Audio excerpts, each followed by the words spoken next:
Hello, good morning students. हम chapter number 2 के एकदम लास्ट में पहुंच चुके हैं। कुछ ऐसे ऑर्गेनिजम्स को हम स्टडी कर रहे हैं जिन्हें 5 किंगडम्स में नहीं रखा गया है। ध्यान है सभी को?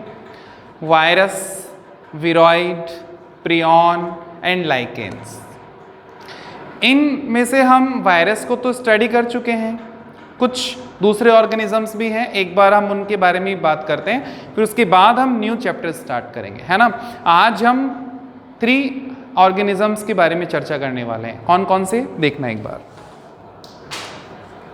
एक तो हमें देखना है विरॉइड्स के बारे में। विरॉइड्स क्या होते हैं। एक हमें बात करनी है prions, and third is lichen. Ready? चलिए आ जाइए।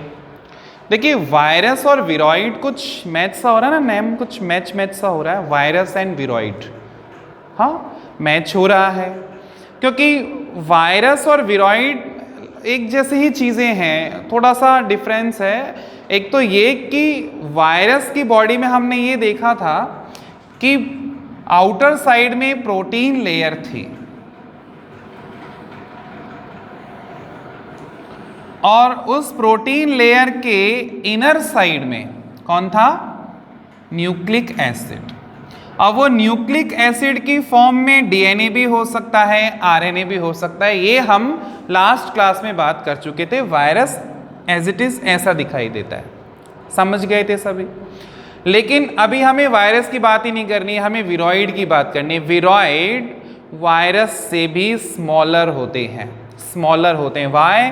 बिकॉज इनके ऊपर प्रोटीन लेयर एब्सेंट होती है, यानी विरॉइड्स ऐसे स्मॉल पार्टिकल्स होते हैं, वायरस के जैसे दिखने वाले स्मॉल पार्टिकल्स होते हैं जिनमें प्रोटीन कवर एब्सेंट होता है।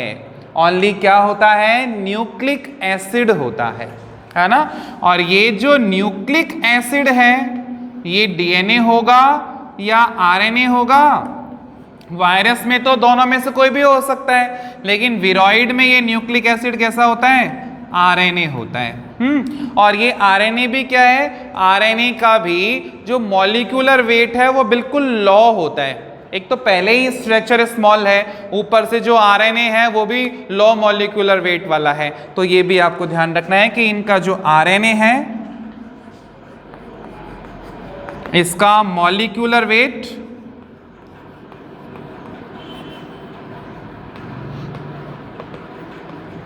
कैसा होता है? लॉ होता है, ठीक है ना। तो इनका लॉ मॉलिक्यूलर वेट होता है, ये चीज आप ध्यान रख लेंगे, ठीक है। अच्छा, आगे बढ़ें थोड़ा सा। तो हमें यह भी ध्यान होना चाहिए कि इसको किसने डिस्कवर किया था। एक साइंटिस्ट थे जिनका नाम था T.O. Dinar.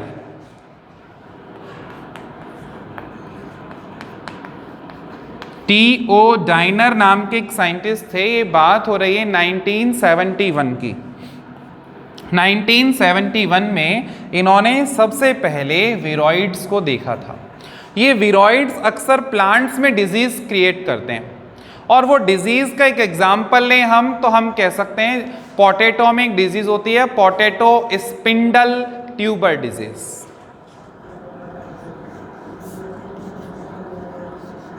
Potato spindle tuber, ये क्या है? ये एक डिजीज है जो कौन कॉज करता है? विरॉइड। तो विरॉइड के बारे में हम क्या समझे, एक बार इसको अलग करते हैं, रिपीट करते हैं। विरॉइड के बारे में हमें क्या क्या पता लगा। देखिए, फर्स्ट मैंने कहा विरॉइड वायरस से भी स्मॉलर पार्टिकल्स होते हैं। सेकंड, विरॉइड पर प्रोटीन लेयर एब्सेंट होती है। विरॉइड में ओनली न्यूक्लिक एसिड होता है, और वो भी कौन सा? आरएनए। इसमें आरएनए जो है वो लो मॉलिक्यूलर वेट वाला होता है। फोर्थ हो गया। फिर हमने कहा इसको T.O. डाइनर ने डिस्कवर किया 1971 ने। और फिर हमने कहा ये प्लांट में डिजीज कॉज करता है, एग्जाम्पल है पोटैटो स्पिंडल ट्यूबर डिजीज। तो ये छोटी मोटी बातें हैं जो हल्का सा आपको खाली बेसिक आइडिया बनाना है कि भाई विरोइड आखिर होता क्या है, बस इतना सा आइडिया बनाना है। अच्छा, प्रियॉन्स क्या होते हैं? देखिए प्रियॉन्स क्या हैं, ये एबनॉर्मली फोल्डेड प्रोटीन्स होते हैं।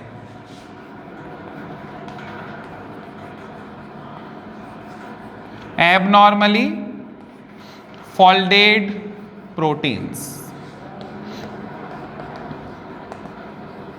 देखिए यहां तो क्या था, ये ओनली आरएनएज होते हैं और ये ओनली प्रोटीन्स होते हैं, है ना। तो प्रोटीन्स होते हैं ओनली, और वो भी कैसी होती है, प्रोटीन भी एबनॉर्मली फोल्डेड होती है। इसकी स्ट्रक्चर यदि बनाएंगे ना तो ये इस टाइप की दिखेगी आपको, देखिए ऐसी एबनॉर्मली फोल्डेड टाइप की प्रोटीन होती है प्रियॉन्स, इस तरह की, ठीक है। इसके स्ट्रक्चर लाइक दिस, ठीक है। अच्छा, अब आगे चलें अपन। ये वायरस से स्मॉल होता है या लार्ज होता है या इक्वल होता है? सिमिलर साइज का होता है ना, similar in size of virus, ठीक है। तो हम यहाँ पे कह देंगे वायरस के सिमिलर साइज में होता है। जिस साइज का वायरस मिलेगा वैसा ही ये मिलेगा, ये इस तरह की फोल्डेड प्रोटीन की फॉर्म में मिलेगा, बस ये आपको ध्यान रखना है, ठीक। तो इसकी आपको एक साइज का भी आइडिया हो गया है। फिर दूसरी चीज, ये क्या करता है, क्या ये भी डिजीज क्रिएट करता है क्या? बिल्कुल, ये भी हमारे अंदर, हम ह्यूमन बॉडी के अंदर, एनिमल्स के अंदर डिफरेंट टाइप की डिजीज कॉज करता है। और उनमें से कुछ एग्जाम्पल लेना चाहें तो हम ले लेंगे, जैसे बोविन स्पॉन्जीफॉर्म एनसेफेलोपैथी, BSE। इसका फुल फॉर्म होता है बोविन स्पॉन्जीफॉर्म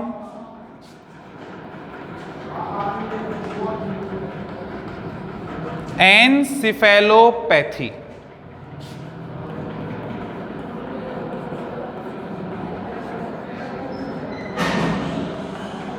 इसको हम एक नाम और देते हैं, इसको हम बोलते हैं मैड काऊ डिजीज। ये डिजीज है मैड काऊ डिजीज। कौन कॉज कर रहा है ये BSE एक डिजीज है जो किन में होती है, ये होती है कैटल्स में होने वाली डिजीज है BSE, बोविन स्पॉन्जीफॉर्म एनसेफेलोपैथी डिजीज या मैड काऊ डिजीज। कौन कॉज कर रहा है? प्रियॉन्स। ये प्रियॉन्स प्रोटीन इन एनिमल्स के अंदर जाते हैं और इनके ही जैसी दूसरी सिमिलर प्रोटीन के साथ अटैच होकर उसकी स्ट्रक्चर को चेंज कर देते हैं और डिजीज कॉज करते हैं, है ना। अच्छा, ह्यूमंस के अंदर होने वाली डिजीज ले लें अपन, तो ले लेंगे CJD। ह्यूमंस के अंदर डिजीज होती है CJD, CR Jacob disease, CR Jacob disease. तो ये आपको डिजीज के नेम्स जो है वो आपको लर्न करने होंगे कि ह्यूमंस में कौन सी डिजीज होती है, कैटल्स में कौन सी डिजीज होती है, ये होते कौन हैं, प्रोटीन्स होते हैं, फोल्डेड प्रोटीन्स होते हैं और वायरस के सिमिलर साइज में होते हैं। क्लियर है? तो ये चीज़ आप ध्यान रख लेंगे। चलिए आगे बढ़ें, थोड़ा सा थर्ड पर आते हैं, लाइकेन्स। ये वो सभी ऑर्गेनिजम्स चल रहे हैं जिन्हें 5 किंगडम के अंदर जगह नहीं दी गई है, ठीक है। चलिए आगे आ जाइए। देखिए लाइकेन्स कौन होते हैं?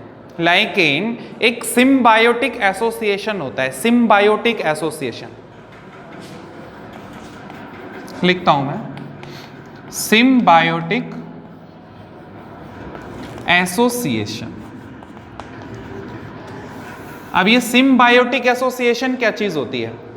जब दो ऑर्गेनिजम्स अपने पास में इस तरह रहें, एक दूसरे के साथ में इस तरह से पार्टनर बन के रहें कि वो एक ऑर्गेनिज्म दूसरे को बेनिफिट दे और दूसरा ऑर्गेनिज्म पहले को बेनिफिट दे। दोनों ऑर्गेनिजम्स जब एक दूसरे को बेनिफिट देते हुए साथ साथ पार्टनर के रूप में रहते हैं ना, तब उस एसोसिएशन को हम बोलते हैं सिम्बायोटिक एसोसिएशन। अब यहाँ पे पार्टनर कौन कौन बनेंगे एक दूसरे को बेनिफिट देने के लिए? यहाँ पर पार्टनर बनेंगे algae and fungi. Lower side में तो होती है देखिए इसकी स्ट्रक्चर बनाता हूं मैं, रियल स्ट्रक्चर आपको कैसी दिखती है, इस तरह की है ना। और यहां पे इसकी लोअर साइड में कौन होती है, फंजाई, जो इसकी रूट की फॉर्म में वर्क करती है। तो ये तो है फंजाई, ठीक है, लोअर साइड में। और ये अपर साइड में कौन है, अपर साइड में है एल्गी।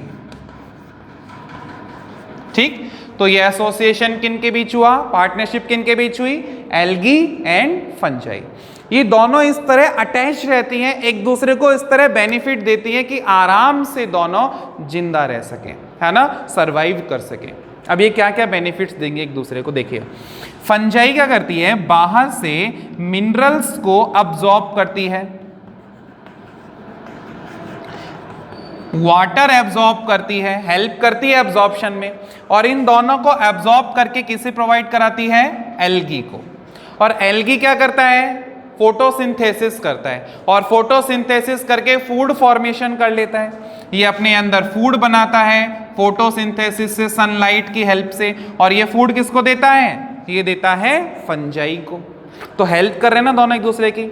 नीचे से फंजाई जो है वो एब्जॉर्प्शन में हेल्प कर रही है, और ऊपर से एल्गी उसको फूड प्रोवाइड करा रही है इसके बदले में, सही है। तो इस तरह का जो एसोसिएशन बना है, ये कंप्लीट एक ऑर्गेनिज्म है, ये टू ऑर्गेनिजम्स नहीं कहे जाते, ये एक सिंगल ऑर्गेनिज्म कहा जाता है। हम चाहें भी तो अलग नहीं कर सकते, इस तरह अटैच्ड हैं और एक दूसरे के बिना नहीं रह सकते। इसी को बोलते हैं सिम्बायोटिक एसोसिएशन, है ना। और इस एसोसिएशन का यानी इस कंप्लीट ऑर्गेनिज्म को हम एक नाम दे देते हैं, लाइकेन्स। लाइकेन्स जो हैं ये उन्हीं जगहों पर उगते हैं जहां पर पॉल्यूशन नहीं होता। तो हम ऐसे भी कह सकते हैं कि लाइकेन कौन होते हैं, पॉल्यूशन इंडिकेटर होते हैं। इन्हें हम पॉल्यूशन इंडिकेटर के नाम से भी जानते हैं। ये उन जगहों पर बिल्कुल भी नहीं मिलेंगे जहां पॉल्यूशन होगा, जहां पॉल्यूशन नहीं होगा वहां ये खूब मिलेंगे। इनकी प्रेजेंस आपको बताती है कि इस जगह पॉल्यूशन नहीं है, ठीक है। तो ये तीन चीजें आपको देखनी थी कि विरोइड्स क्या होते हैं, उनकी स्ट्रक्चर कैसी होती है, प्रियॉन्स क्या होते हैं, प्रोटीन्स होते हैं, और उनके अंदर से कौन कौन सी डिजीज कॉज होती है जहां से क्वेश्चन बनते हैं, और लाइकेन्स क्या होते हैं, ये सिम्बायोटिक एसोसिएशन होते हैं किन किन के बीच, फंजाई और एल्गी के बीच में, और इससे हमें पॉल्यूशन इंडिकेटर के रूप में हम इसका यूज कर लेते हैं। यहाँ पे आपका चैप्टर फिनिश हो जाता है ना। तो इसके बाद हम नेक्स्ट क्लास में नेक्स्ट चैप्टर पे चलेंगे, chapter number 3 Plantae. Thank you.